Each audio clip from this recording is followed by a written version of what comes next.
સુરેન્દ્રનગર જિલ્લાના ધાંગધ્રા તાલુકાના કંકાવટી ગામમાં ગત રાત્રે ચોરીની સનસનીખેજ ઘટના સામે આવી છે। ગામના આસ્થાના કેન્દ્ર ગણાતા કણઝરિયા પરિવારના મઢમાં અજાણ્યા તસ્કરોએ રાત્રિના અંદાજે 2 વાગે ત્રાટકીને ચોરીને અંજામ આપ્યો હતો। મળતી માહિતી મુજબ જ્યારે સમગ્ર ગામ ગાઢ નિંદ્રામાં હતું ત્યારે તસ્કરોએ મઢના દરવાજા અથવા તાળા તોડી અંદર પ્રવેશ કર્યો હતો।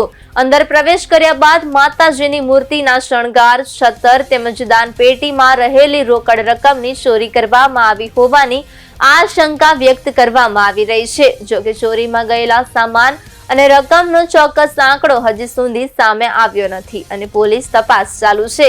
સવારે જ્યારે પરિવારના સભ્યો મઢે દર્શન કરવા પહોંચ્યા ત્યારે ઘટના સામે આવી હતી। પવિત્ર ધર્મસ્થાનમાં થયેલી આ ચોરીને કારણે કણઝરિયા પરિવાર સહિત સમગ્ર ગામમાં ભારે રોષ અને ભયનો માહોલ જોવા મળી રહ્યો છે। સ્થાનિક લોકોએ સુરક્ષા વ્યવસ્થા કડક કરવાની માંગ પણ ઉઠાવી છે।